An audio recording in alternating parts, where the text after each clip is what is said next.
지난해 6월 인물을 통해 보는 역사를 표방하며 시작했던 한국사전. 임금을 비롯해서 화가, 상인, 내시에 이르기까지 다양한 사람들의 이야기를 통해 우리 역사를 조명해 왔습니다. 1년 4개월 동안 출연한 인물이 55명. 드라마보다 더 드라마틱한 그들의 삶은 우리의 역사 그 자체였습니다. 오늘 한국사전은 마지막 회를 맞아 그동안의 여정을 돌아보고자 합니다.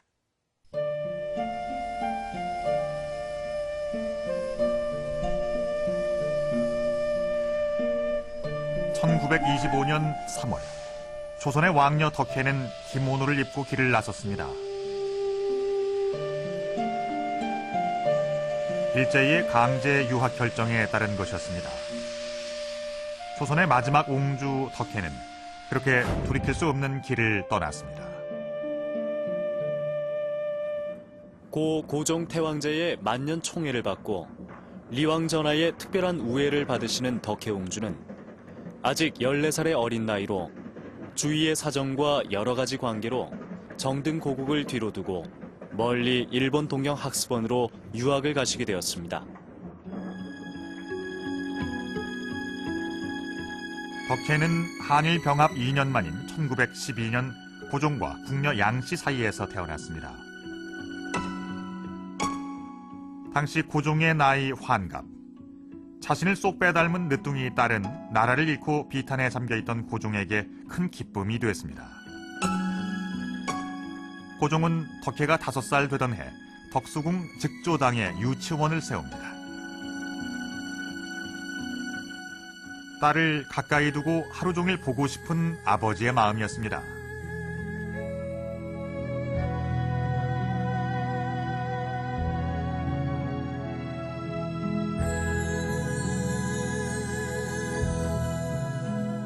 덕혜는 왕실과 백성들의 사랑을 온몸으로 받으며 덕수궁의 꽃으로 자라났습니다.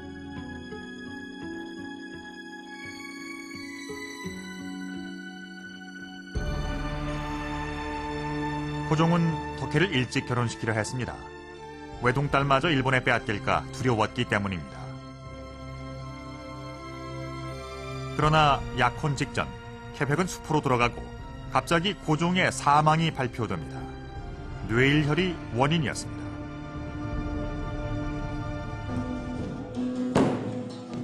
그러나 조선 민중들 사이엔 고종이 일제의 사주로 독살되었다는 소문이 퍼집니다. 분노한 백성들은 국장일인 3월 1일 전국적인 항일 투쟁을 일으켰습니다.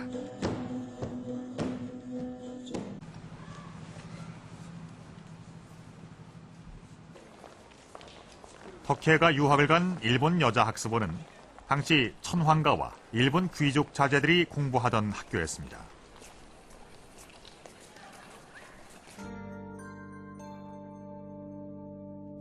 아버지를 잃고 14살 사춘기에 홀로 일본에 온 덕혜.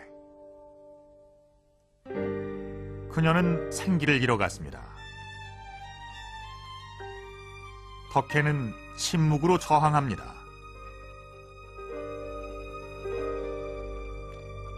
당시 동급생의 증언에 의하면 그녀는 극도의 공포에 시달리고 있었습니다.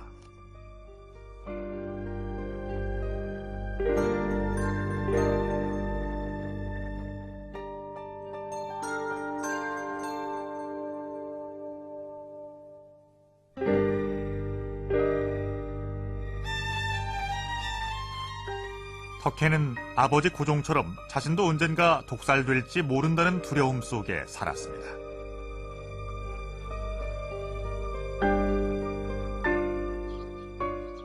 일본 생활 5년째.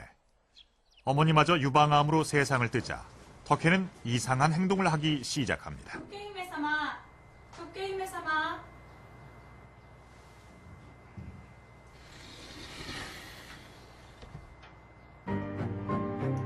가을 학기가 시작해도 학교에 가고 싶지 않다며 종일 누워있고 식사도 하지 않았습니다.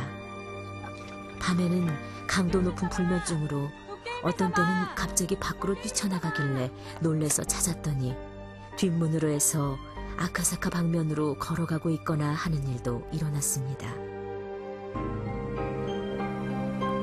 덕혜는 마음의 병을 앓고 있었습니다. 그것은 조발성 치매, 정신분열증이었습니다.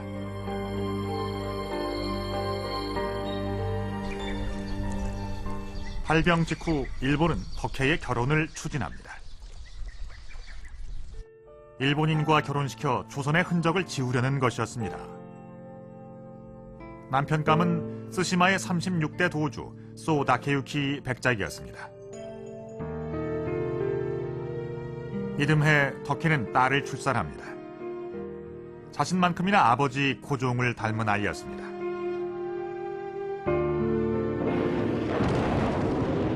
조선은 일본인의 아내이자 어머니가 된 덕혜를 잊기 시작했습니다.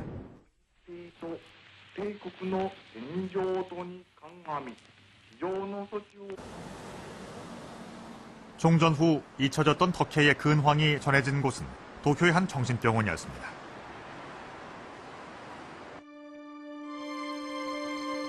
서울신문 도쿄 특파원이었던 김을하는 이곳 병동에서 덕혜를 찾아냈습니다. 종전 후 덕혜는 남편에게 이혼당한 뒤 10년 넘게 정신병원에 갇혀 지냈습니다.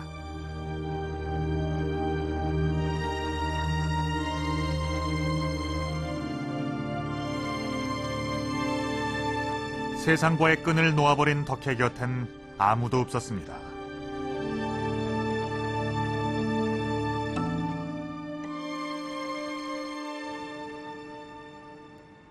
(1962년) 덕혜는 38년 만에 고국으로 돌아오는 비행기에 몸을 씻습니다. 덕혜의 나이 51, 어느덧 중년이 됐습니다. 손님 여러분, 우리 비행기는 서울 김포국제공항에 도착했습니다.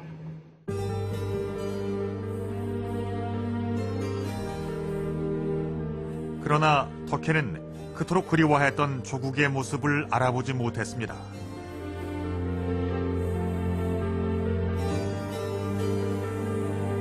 이날 공항에 덕혜가 도착하자 고운 한복을 입은 노인이 큰 절을 올렸습니다. 아가씨! 아가씨! 어린 시절 덕혜의 유모였던 변복동 씨였습니다. 변 씨는 그 후 세상을 뜰 때까지 옹주의 곁을 지켰습니다.